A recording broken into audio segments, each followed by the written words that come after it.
You're listening to a podcast by the Center for Action and Contemplation. To learn more, visit cac.org. I lived for several decades of my life in Maryland. It's where I grew up and where we raised our kids. And for almost 20 years, I was a volunteer every spring in a project to study the world's smallest and probably the world's rarest turtle, the bog turtle. We were trying to identify the small wetland habitats where they lived. And every spring we would go out and do surveys. We would look for them in different habitats. If we found them, we would measure and mark them. Sometimes we would put radio tracking devices on them. One day I was volunteering with a group of people I'd never met before. We were trudging up to our thighs in muck. We were crawling around on our hands and knees in tall grass, feeling around in the muck for these little turtles. And I remember I was in the muck with a biologist from North Carolina. I've forgotten her name. But as we were talking, she assumed I was another biology professor. And she said, "Where do you teach?" And I realized what she'd assumed. So I said, "Well, actually, I'm not a professor. I'm a pastor." And she was so shocked. "What are you doing out here?" she said. And I explained to her that my spiritual commitments intensified my love for this beautiful world, including a little wetland like the one we were getting all muddy in. And I said to her, "I think that we're doing God's work here. I think this is holy work. In fact, I think your work as a scientist is holy work." Well, that opened up a conversation that went on for a long time as we worked together in the hot sun that day. I thought her work was holy work. It was work done in love. And when she felt that that love was validated, she just started opening up her heart to me about how she felt her work was spiritual and holy work as well. It wasn't the kind of thing she could talk about to many of her scientific colleagues. Through the years, I've been involved in a lot of different areas of activism. And so often what sustains us and motivates us in our activism work is anger, and that's legitimate. Because wherever we see injustice, we ought to be angry. If we don't get angry, there's something wrong with us, I think. But anger can take us to places we don't really need to go. It can toxify our motivations if anger is all that's driving us. And that's why I think it helps often for us to trace our anger back to grief, as Father Richard Rohr often says, and then to trace our grief to love. It's because we love something that we feel grief when it's threatened. In fact, one of my favorite definitions of grief is that grief is love persisting when what we love is passing away. What you love, you try to save. And that's why so many of us see the natural world around us with such tenderness, with such grief, sometimes with such anger, because what we love is passing away. And we're going to look at how love motivates us to see the world in a way that makes us want to save it in today's episode.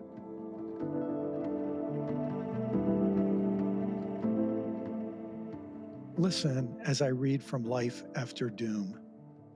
This is a short reading from Life After Doom, chapter 6. I think you can see it clearly now. Hope is complicated, and so is despair. If you've always thought hope was nothing but good and despair was nothing but bad, listen to environmental activist Derek Jensen turn things upside down. He writes, "When we stop hoping for external assistance, when we stop hoping that the awful situation we're in will somehow resolve itself, when we stop hoping the situation will somehow not get worse, then we are finally free, truly free, to honestly start working to resolve it. I would say that when hope dies, action begins." People sometimes ask me, If things are so bad, why don't you just kill yourself? The answer is that life is really, really good. I am a complex enough being that I can hold in my heart the understanding that we are really, really in trouble, and at the same time that life is really, really good. I'm full of rage, sorrow, joy, love, hate, despair, happiness, satisfaction, dissatisfaction, and 1,000 other feelings. We're really in trouble, and life is still really good. Many people are afraid to feel despair. They fear that if they allow themselves to perceive how desperate our situation really is, they must then be perpetually miserable. They forget that it is possible to feel many things at once. They also forget that despair is an entirely appropriate response to a desperate situation.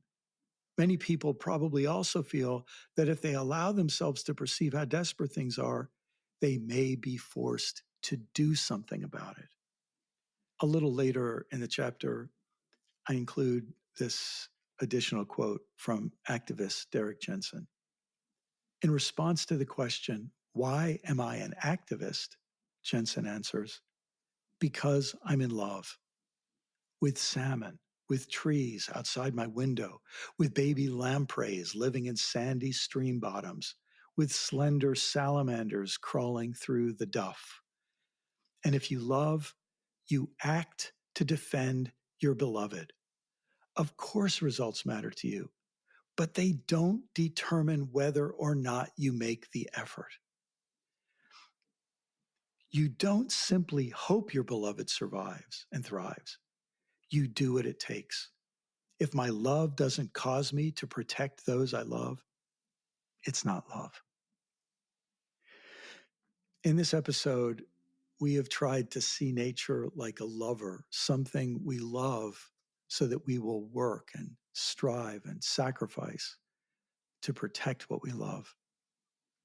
There might be a special place, some natural reality, a creature, a little habitat, an environment, a place that has mattered so much to you.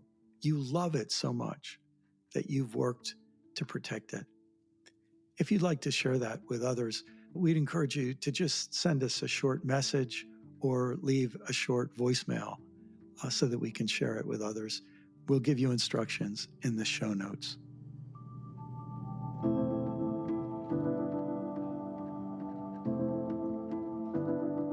Many of us have heard Richard Rohr say the most important word in the name of the Center for Action and Contemplation is the word and, bringing together contemplation and action. Contemplation, among other things, is a way of seeing life, a way of seeing the world, a way of seeing time and experience, a way of seeing our neighbor, a way of seeing that involves depth and love, and that integrates not just our analysis, but also our emotion and our embodiment. Contemplation is a way of seeing the world. And in this season of learning how to see, we're focusing on learning how to see the natural world, creation, the living earth. But contemplation is linked by that word and to action. And what we grow to love and value and appreciate, we want to take action to protect when it's under threat. And often that means protecting from our own species, protecting from our fellow humans, our own economic system and political system that don't understand the true and deep value of what we see. In this episode of Learning How to See, we'll meet with a real wildlife ecologist, someone who spent his life preserving threatened species and threatened ecosystems. And you'll get a chance to see the world through his eyes a little bit in today's episode. I'm so glad you came along for Learning How to See.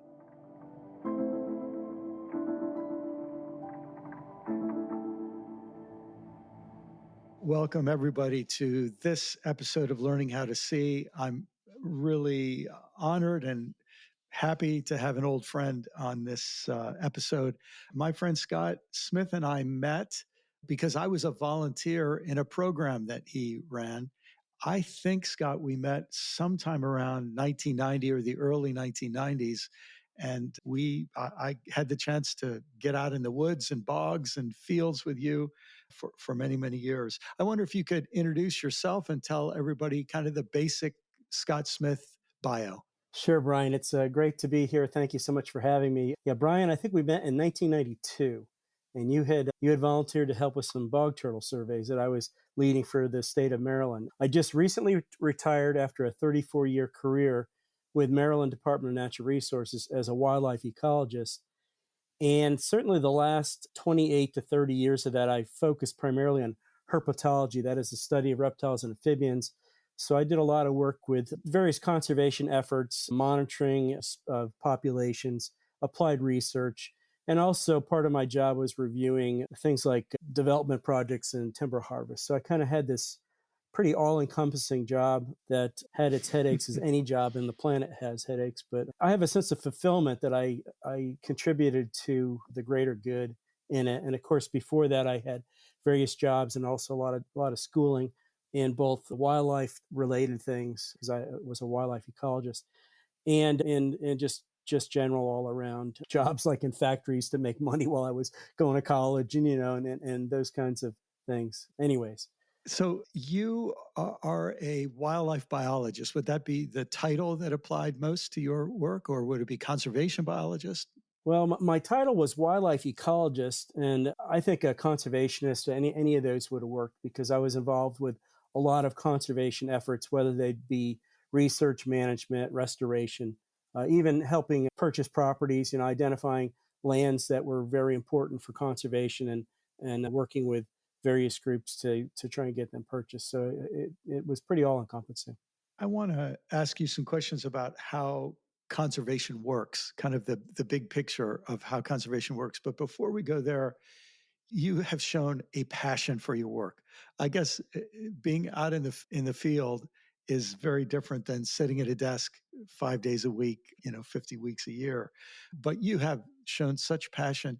Did you have like a kind of animal or plant that originally sparked your love for nature? What drew you into conservation?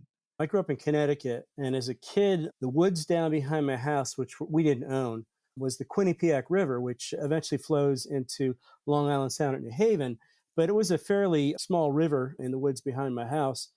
And as a kid, my friend Kevin and I were down there, and we were kind of Huck Finn, Tom Sawyering the whole thing. And I mean, we built a raft out of logs and rope. And if our parents had ever known about it, they would have freaked out and went out on the river and that kind of thing.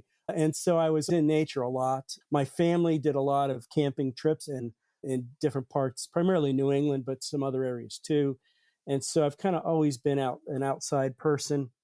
And I actually originally wanted to be a marine biologist, work with either fish or, something in the ocean. The ocean always really, really attracted me. And then when I was in college, I took a class in ornithology, and it just kind of blew me away because I really didn't have an interest in birds until that point in time. It just kind of like, oh my God. And I became this bird fanatic for many, many years. And actually, when I first got hired by the state, I'd already done a lot of work in different parts of the United States, primarily with birds. I did some mammal work too, but mostly with birds of prey because I really, my first job out of college was working with bald eagles in the Arizona desert. In some of there was a really small population in some of the rivers in Arizona there. And anyway, so I always kind of put the field work ahead of money and ahead of career advancement, which worked for me. I mean, you're never going to be rich doing what I do, but boy, you are rich. You're rich in other ways, in many other ways. I'm a billionaire in many other ways. Yes, yes, yes, that's true. One more question before we talk about the work of conservation. Because I've been out walking in up to our knees in muck with waders on and all the rest, I know there is a special way that people who are ecologists look at the world. They look at the natural world in a unique way. And I'm going to guess that it would be a little bit hard to talk about because it's so natural to you. You can't imagine seeing the world any other way, but you probably know that you do see it in a unique way. I'd love to hear how you Yeah. How do you see the world? Well, I see the human world differently than I see the natural world. But since we're here to talk about the natural world I see in a lot of different ways because I know that what I'm looking at is a result of all kinds of things that happened in the past, the recent past and the far past, and sometimes the way, way far past. And so I often look at it in that lens, like, why is there a mound there? Was that from recent humans, early humans? Was that from animal? Is that from a storm? Why are plants growing in these certain areas? And a lot of times you see zonation in plants, like you see plants growing in particularly in marsh ecosystems. You really see this zonation that has to do with elevation and water and amount of salt and that kind of thing.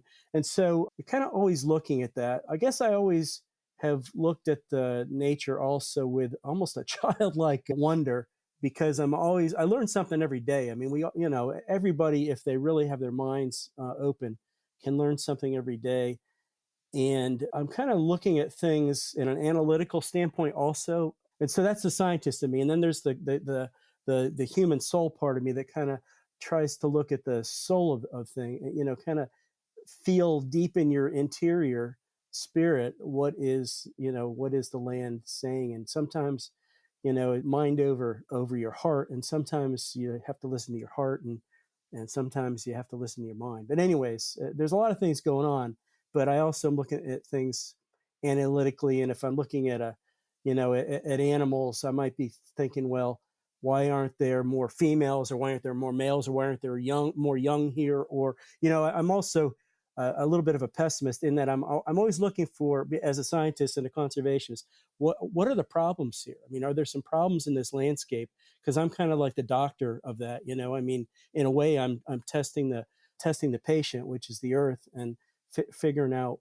what is wrong here. And of course, there's a lot to make you worry. That's right. Well, you bring a unique expertise that I think not many people will have ever met someone like you, also who's understandable. But to have your expertise and to be understandable, I want to give you this very big question. How does conservation work? Help people maybe step back and see, and let's specify, why is it important to conserve land, not just, putting species in cages somewhere? Why is it important to conserve land? And how does the conservation of land work? Boy, that is a big question. So, earlier I talked about scale. When I go out into the woods or nature and wetland, and I think about different scales, conservation also is on a lot of different scales. I always say that conservation starts on an individual parcel with an individual landowner. And so because I worked a lot on private properties through my career, it's landowner by landowner. So there's these human relationships that are really, really, really integral to making conservation happen. And ecosystem is a hard term that a lot of lay people have problems with. What does it mean? But we're kind of looking at functioning landscapes. And if you think about river systems, well, there's the river, but there's also all these inputs coming from the land. And if you have a forest next to it, maybe when it rains, the forest will take a lot of the energy from that water and it'll absorb a lot of that water. So you don't have these huge floods. But if it's all cement or even just farm field, the water is going to instantly run into the river. It's going to be warmer. It's not going to be cooler. So you're going to have thermal effects on the river. And so kind of all those things at once, looking at the bigger picture, then you think about, okay, from a conservation standpoint, if we want to keep, like, let's say a river system with associated headwater wetlands, like we did with bog turtles, which you helped me out with. In my case, I did a lot of endangered species work. So we start with the habitat the endangered species lives in, but then we look at, okay, what are the inputs from the landscape to this, and how do we make sure there's a network of these different sites for this species, so there's genetic flow, so animals can move back and forth, and what over what time scales, over the short term or over the long term. And of course, we're finding out in our modern world with a lot of development, a lot of human changes to the landscape, that we may in fact end up having to do this hybrid of zoo type things, and in other words, maybe do captive breeding, then release animals or move animals around a little bit, where you can do that. In some species, you just can't do that because the animals won't take, but their young may. And that's a thing So, for instance, we have a captive breeding going on right now with wood turtles, which I know you very much know and love, with the Maryland Zoo in Baltimore. There's some populations in the eastern part of the state that aren't doing very well, and some of the ones in the western part of the state are doing really, really well. And our geneticists have told us that there's not really much genetic difference between them to make a difference. So we have taken some young from, well, actually, we've captive bred some adults that were confiscated in a seizure from another state that were being illegally held, and are using those young to release back into the wild in the eastern part of the state. So, and at the same time, they're being released at land that is already conserved. And there's been an effort of local, state, and et cetera, organizations and government to purchase some land or get it protected through conservation easements. So you end up with a patchwork. If you just have a bunch of little spots in landscape that are protected, that don't have a lot of large scale to them and are isolated, you're basically wasting your time and your money, because those are just going to blink out just from stochastic events, from random chaos type things that just happen from something bad that happened.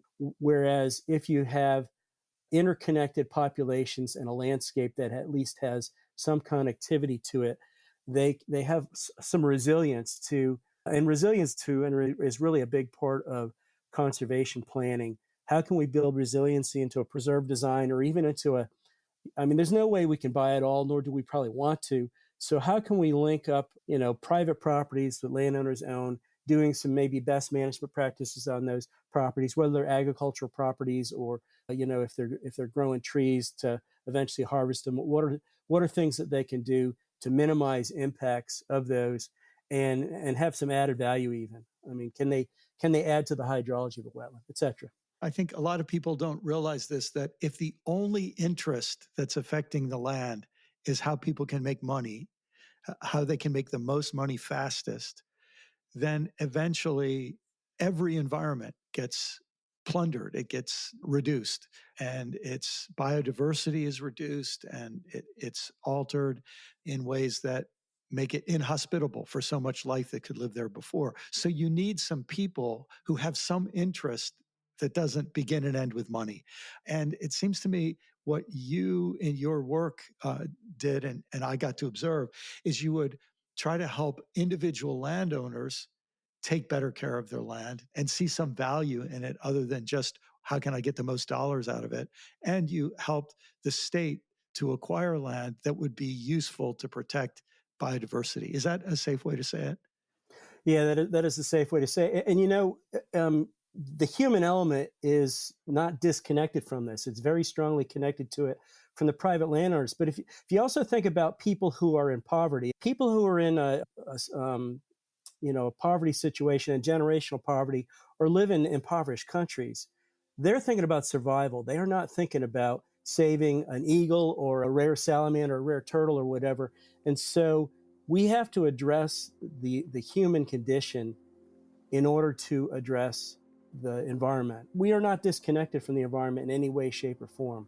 And the future of the environment is linked to those individual relationships with landowners, but also how we deal with poverty and issues with equity and social justice. They're all interlinked.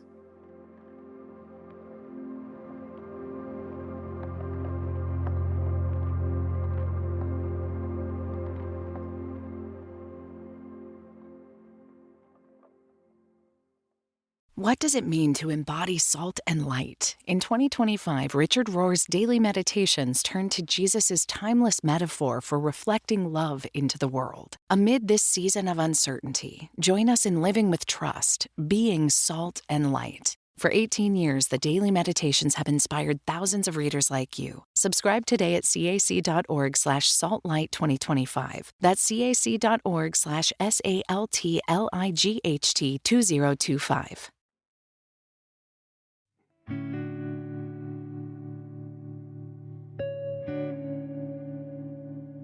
Scott, a few minutes ago, you used the word a stochastic event, an unpredictable, chaotic, disruptive event. And this is where maybe we can help people see the interrelatedness between the human civilization, human activity, and the natural world. people might not think of it this way, but a war happens, lots of people are displaced, those people are in great need. They're not going to be thinking about, as you said, conservation of species when they have to put food to save their children's lives. So political events can have a huge effect. A change in political policy can have a huge effect on what gets preserved, what gets destroyed. And then, of course, we've got events like climate change that it feels to me is kind of like the mega event that is unfolding that some people are waking up to, some people still aren't waking up to, that is going to have a huge effect on everything we do relating to conservation. I'd love to just hear your thoughts on any of those major challenges we face. Certainly, climate change is a major challenge, and the thing is as it destabilizes governments in parts of the world, there goes your conservation. I mean, you do need a framework of government. At least I believe you need a framework of government to make conservation work, because it's really hard. I mean, there's plenty of private NGOs out there that are doing a great job, but they'll probably be the first to tell you in a bad political climate, it's really hard to get things done. On the other hand, there are opportunities for maybe buying land cheap, but if that land is just a piece of paper, but there's people living on it that are just trying to survive, or a refugee camp or whatever, you're not going to get conservation. So climate change, how it's going to destabilize even the United States of America, it's going to destabilize us in many ways unless we plan for it. Because if you look at the majority of our population lives on coastlines, you live on a coastline. I'm only 16 feet above sea level myself. So, I mean, it could impact my family directly. And of course, sea level rise is part of it. But there's other parts of it too. The whole way weather occurs has changed dramatically in my lifetime. I mean, just think about winters. I mean, as a kid, winters were a big thing. In fact, I really came to dislike them. They were so long, and I really wish they were long. Just because a lot of species need that period. The other thing is for conservation, there's a lot of planning going on. Okay, let's talk about like coastal marshes. So a lot of what is marsh right now is going to be open water in the next 50. Well, it's changing as we speak, but there's a lot of animals use our coastal marshes. And if that becomes open water, is new marsh being created behind that? And is it being created on the landward side at the same rate that it's being lost? And the answer is no. But are there things that can be done, to help that? And I know that there has been some of the national wildlife refuges and some states have been doing this too, purchasing upland land on the upland side of some of these areas, assuming that in the future that is where the marsh is going to develop. So doing that, and of course there's the human side to that. With so much human beings living on the coastline, what role is the government going to have in? They're going to be losing their properties, and so we're going to have all these people that are going to lose their properties. This huge financial loss, and how are governments going to deal with that? Because that's also part of the picture. Again, I keep bringing these things back to humans, but we really Yes. can't separate the human animal and the human society from conservation. You just can't do it. That maybe is a good place for us to go to a final question. I got to volunteer with you as we tried to preserve land for one of the rarest and smallest turtles in the world, the beautiful little bog turtle. In those beautiful little wetlands, we got to observe incredible plant species and other animal species and birds and all the rest of it. Just great memories and great experiences. But so much depends on helping people have a new way of seeing the natural world.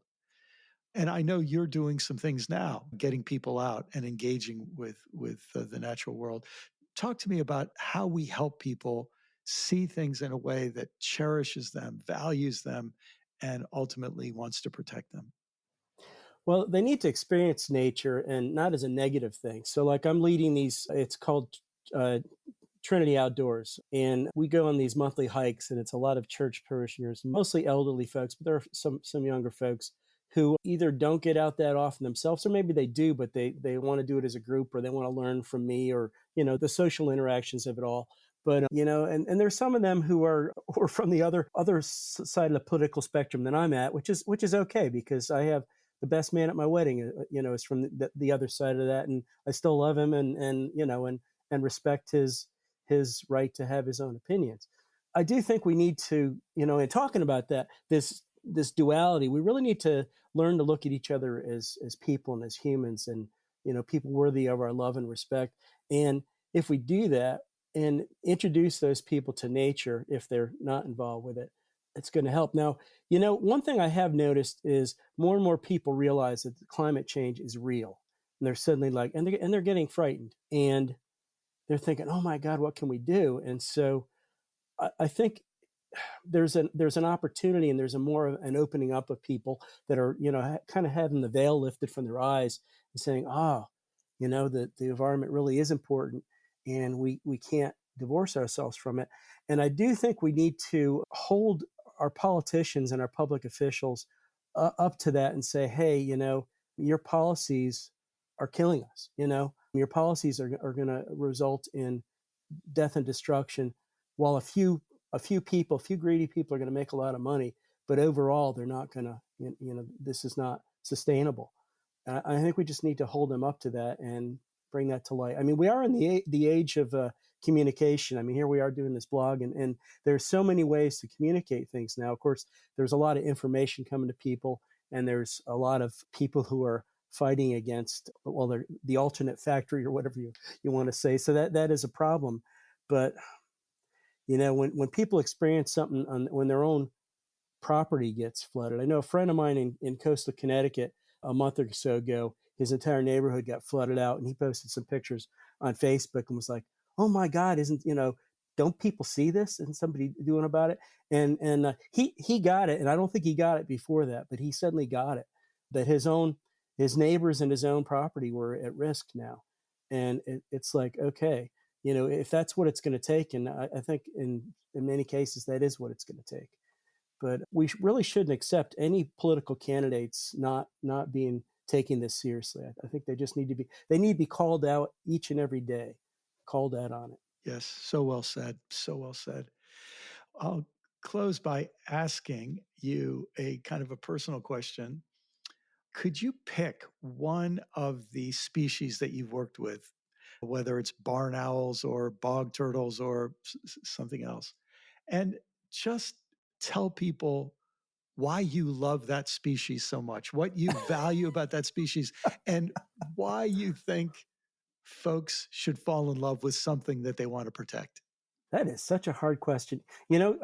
I've been asked before, what is my favorite animal? I said, and I always say it's the animal I'm working with that day. And of Yes. course, in some cases, I'm not working with any individual animal. I'm going out and looking at all kinds of stuff. So it's the places I'm going to that day.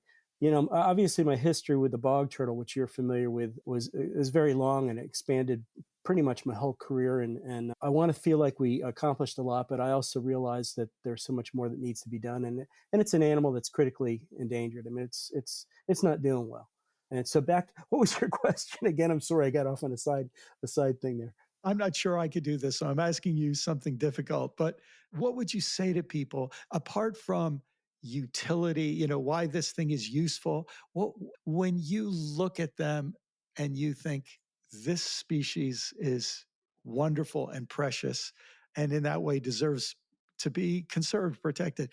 But how would you just describe a creature for people? Or, what, you may want to describe actually a little wetland for someone too, that would help them see, yeah, this is a place something you've never seen, you've never been, but it's beautiful and good and deserves protection. Well, first off, I'll say that I have that feeling to the core of my being. I mean, it goes deep through through my soul. And each animal out there, each species is really unique, and it's the result of hundreds of thousands of years of evolution, and the forces, and many, well, all the natural habitats are just amazing. I really like to learn plants, and so knowing when I go into an area, knowing what I'm looking at, not just the animals, but knowing the plants, and kind of knowing everything. I will say I'm awful with insects. I really really need to, in my retirement, that's one of the things I need to brush up on my entomology. They all become friends, so it's like your friends and your family. You know them. When you see a family member or a good friend walking a long ways away and you see a silhouette. You know it's them. And why is that? What is it about that essence of the way they move? Well, you can become to the same way with animals and with plants. The growth form where you find them, the way they move, the way they might move their neck around. I mean, there's all different kinds of things that help you. And of course, then you get animals that are maybe genetically a little bit different. They might be, melanistic, which means they're darker. They might be partially albino, which means they're very light. And so they may look a lot different. And there's some other terms we have, which I'm not going to go into, so there's variation and that way, when you see something like, I've never seen that before. And then then you go kind of like, what is that? So there's always this desire to learn. I mean, I think you have to have that if you're going to, as you're going into nature. I want to learn, that is so cool. What is that? But also just getting to become familiar with things that I can go back into a habitat that I haven't been into in decades. And sometimes it's changed dramatically. I mean, and often not for the good, unfortunately, but sometimes it looks very similar, or sometimes I'll just see, okay, there's been a natural progression here. The trees are now, 20 years old or whatever. They're much bigger. This plant community has changed to that plant community, and kind of getting to know an area like that is, I mean, our lives are short, but they're long too, and so it's kind of a blessing to have lived so long to be able to see those kinds of things. On the other hand, I love to see how things are going to be 100 years from now, and I'm not going to be around for that. So, and I, if I could jump in a time machine, I would love to see how things looked at least before Europeans showed up here, even possibly pre-human, and see how things looked. And obviously the geology and a lot of other things would have been different. Things would have changed. I might not recognize where I'm at, but gosh, wouldn't that be something? Yes. Anyways, yes. I have gone off on a tangent here. Sorry about that. Well, you brought to mind a memory that we shared. I can't even remember where it was. You might remember. But one landowner whose land you had gotten permission for us to go on to survey and see the health of a wetland, he had a little St. Francis statue, one of those little famous St. Francis bird baths that he was very proud of. And I remember he showed to us. And I know your faith is very important to you. And obviously his Catholic faith was very important to him. And as you were talking, I thought it's really what St. Francis saw. We're all related. We're all in one family. Some of our relatives happen to be human. Some of them happen to be mammals or birds or reptiles or fish or plants or trees.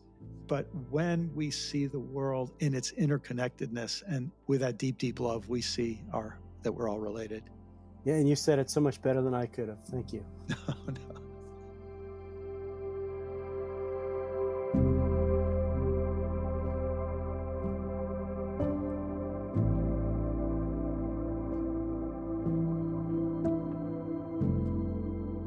Thanks so much for investing your precious time and attention in learning how to see. I'm especially grateful to have you along this season as we learn to see nature in new and deeper ways. I believe a transformation in the way we see the earth and all her creatures will deeply enrich your life personally.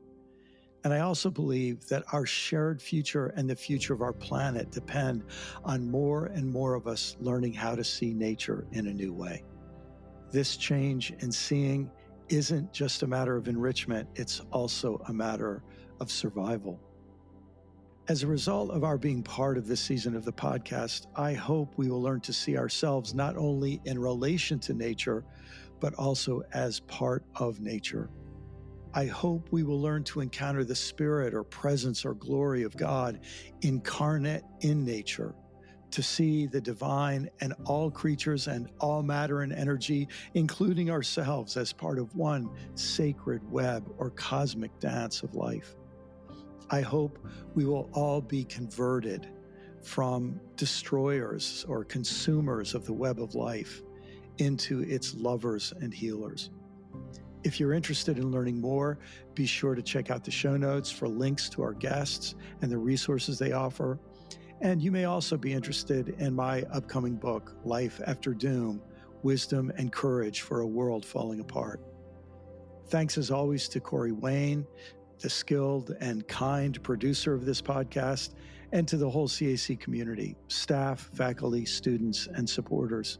If you'd like to leave us a question, brief message, or story, you can write us an email or send us a voicemail, and you'll find instructions in the show notes. If you enjoy this podcast, I hope you'll share it with some friends. Again, I thank you.